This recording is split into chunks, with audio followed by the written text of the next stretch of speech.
नमस्कार दोस्तों, स्वागत है आपका अपने यूट्यूब चैनल भाषा निकेतन में। साथियों, आज हम बात करेंगे हिंदी व्याकरण के अगले बिंदु काल पर। तो काल माने जिसमें अंग्रेजी में हम जिसे टेंस कहते हैं, और टेंस में हम पढ़ते हैं तीन प्रकार को, है ना। तो काल क्या है उससे पहले हम समझ लेंगे कि क्रिया के जिस रूप से कार्य करने या होने का समय का ज्ञान हो उसे हम काल कहते हैं, है ना। क्रिया के जिस रूप से कार्य के होने का पता लगता है ना, उसको हम काल कहते हैं। दूसरे शब्दों में भी हम इसको जान सकते हैं कि क्रिया के उस रूपांतर को काल कहते हैं जिससे कि उसके कार्य के समय और उसकी पूर्ण अथवा अपूर्ण अवस्था का बोध हो, कि कोई भी कार्य या क्रिया जो हो रही है या हो गई होते वो पूर्ण है या अपूर्ण है, इस उसकी वह जानकारी, उसका वह समय जानना ही काल कहलाता है ना। तो चलिएगा, इससे कुछ उदाहरण है, इससे हम और आसानी से इसको समझ सकते हैं। तो देखते हैं कि बच्चे खेल रहे हैं, मैडम पढ़ा रही हैं।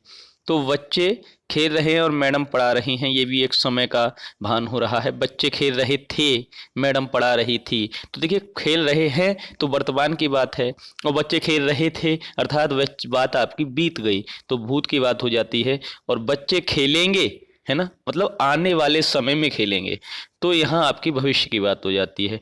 तो हम उसी प्रकार से काल को तीन तीन भागों में विभाजित करते हैं: वर्तमान, भूत, भविष्य। तो चलिएगा आगे देखते हैं। साथियों, पहले वाक्य में क्रिया वर्तमान समय में हो रही है, तो दूसरे वाक्य में क्रिया पहले की अपेक्षा क्या होगी, समाप्त हो चुकी है। तीसरे वाक्य की क्रिया आने वाले समय में होगी।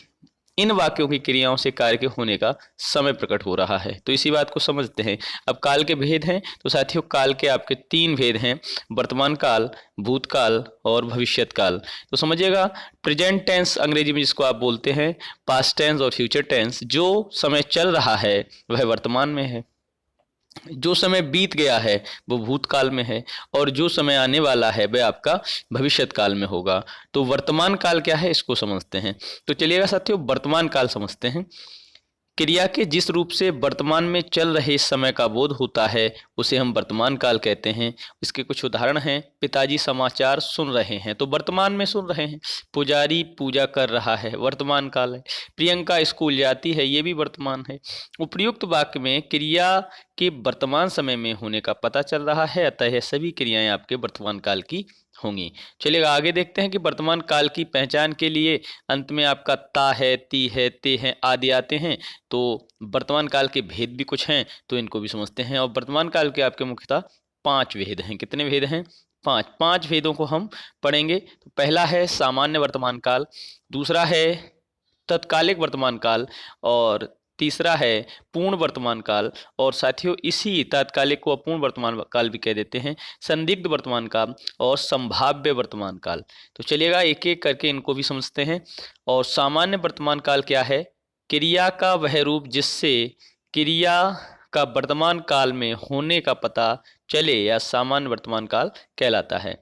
दूसरे शब्दों में समझते हैं, जो क्रिया वर्तमान में सामान्य रूप से होती है वह सामान्य वर्तमान काल की क्रिया कहलाती है। जैसे वह आता है, वह देखता है, दादी माला जपती हैं, तो यह सामान्य रूप से क्रिया हो रही है ना, तो यह सामान्य वर्तमान काल हो रहा है। या हम कह सकते हैं ये सामान्य की क्रिया है। सामान्य जो भी बातें हैं वो आपके सामान्य वर्तमान काल में होंगी। अब देखिए तत्कालिक, या हम कह सकते हैं इसमें अपूर्ण काल का भी रहता है। इससे यह पता चलता है कि क्रिया वर्तमान काल में हो रही है, अर्थात वह क्रिया आपकी अपूर्ण सी होती है। मैं पढ़ रहा हूँ, अर्थात मैं पढ़ रहा हूँ पूर्ण रूप से, मैं अभी मतलब पढ़ नहीं चुका हूँ, पढ़ रहा हूँ। वह जा रहा है, वह जा रहा है, तो वहां आपका तात्कालिक वर्तमान काल है, बिल्कुल समय का, मतलब जिससे क्रिया के हो रहे समय का बोध होता हो। तो अगला है पूर्ण वर्तमान काल, तो इसको भी समझते हैं। पूर्ण वर्तमान काल क्या है? इससे वर्तमान में कार्य के पूर्ण पूर्ण होने की सिद्धि होती है, कि कार्य पूर्ण हो चुका हो। जैसे आपको उदाहरण से समझ में आ जाएगा, वह आया है, मतलब वह आया है, सीता ने पुस्तक पढ़ी है। तो इन दोनों वाक्यों में आप देख रहे हैं सीता ने पुस्तक पढ़ रही है, तो वह मतलब जो समय चल रहा है उसका बोध हो रहा है, या वह समय अपूर्ण है, या वह क्रिया जो है वो आपकी अपूर्ण है, वहाँ आपका अपूर्ण या तात्कालिक हो जाएगा। लेकिन यहाँ वह आया है या सीता ने पुस्तक पढ़ी है, तो वह पढ़ी है माने कि पूर्ण हो चुकी है, तो पूर्ण वर्तमान काल। अगला है संदिग्ध वर्तमान काल, जिससे क्रिया के होने में संदेह प्रकट हो, पर उसकी वर्तमान काल में संदेह ना हो, है ना। मतलब उसका संदेह तो प्रकट हो लेकिन वर्तमान काल में संदेह ना हो, यह बात हम उदाहरण से समझ सकते हैं। उसे संदिग्ध वर्तमान काल, जैसे जिस क्रिया के वर्तमान समय में पूर्ण होने में संदेह हो, जैसे क्रिया कोई है लेकिन पूर्ण होने में संदेह है, वहां आपका संदिग्ध वर्तमान काल है। तो देखिएगा कुछ उदाहरण है।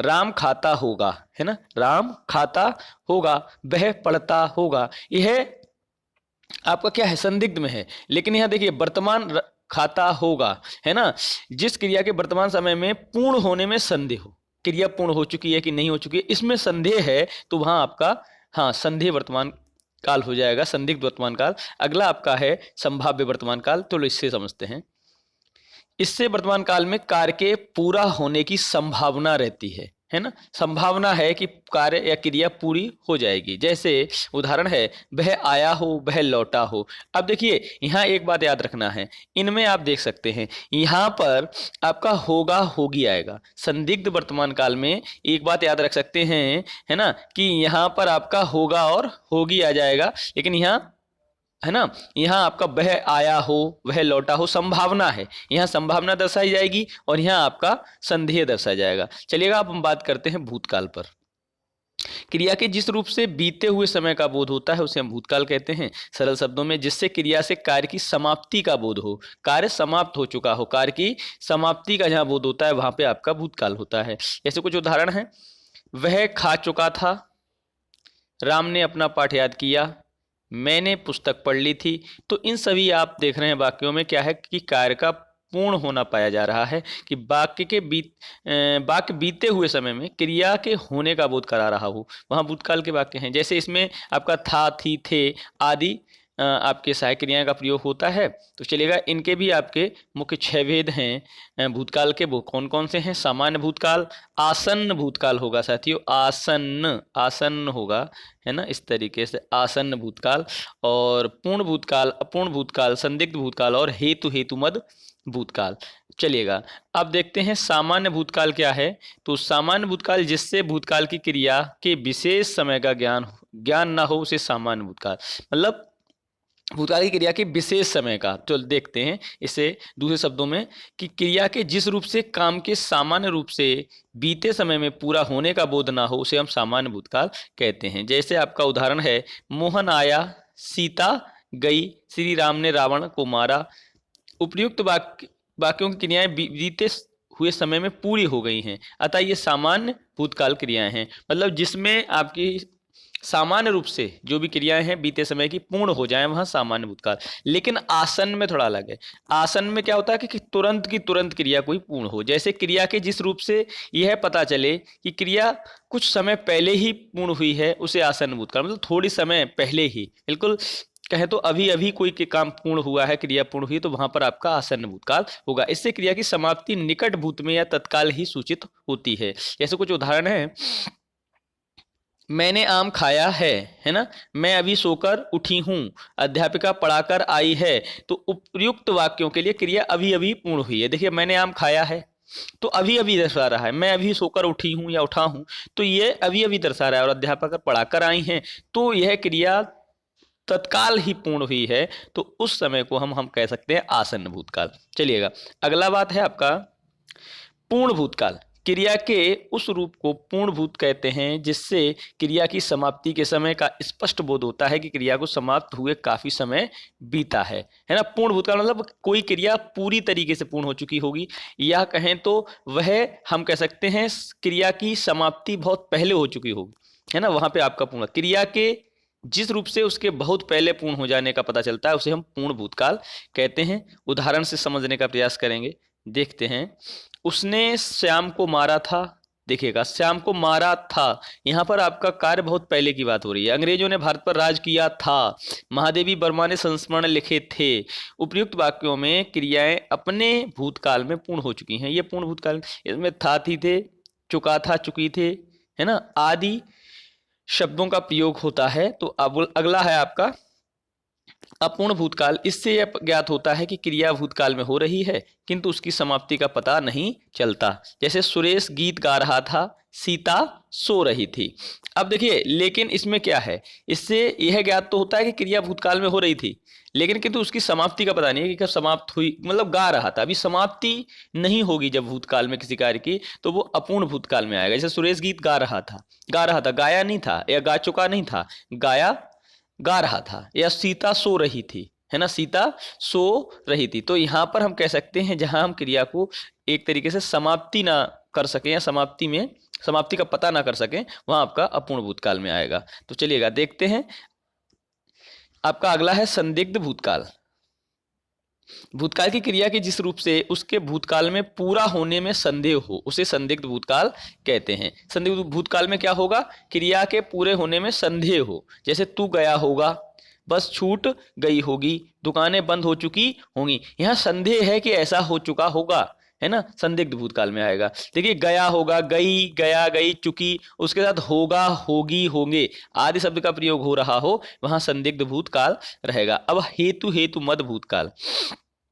अब देखिए, हेतु मद भूतकाल में क्या होता है, यदि भूतकाल में क्रिया के होने या ना होने पर दूसरी क्रिया का होना या ना होना निर्भर करता हो, तो यह हेतु मतलब कारण रहता है। किसी क्रिया का एक दूसरे से कारण रहता है ना, वहां पर आप हेतु माने कारण ही होता है साथियों। हेतु माने क्या होता है, हेतु माने कारण, के लिए या कारण, है ना। कोई क्रिया किसी के कारणवश हो रही हो या पहले से दूसरे वाक्य का संबंध जहां दर्शाया जा रहा हो, वहां आपका हेतु मद भूतकाल। देखिएगा, वाक्य से आपका सही समझ आ जाएगा। यदि तुमने परिश्रम किया होता तो पास हो जाते, है ना, भूतकाल का वाक्य है ना। तो यदि होता, हो जाते, तो भूत में बीत गई बात है ना। यदि वर्षा होती तो फसल अच्छी होती, तो बात बीत गई।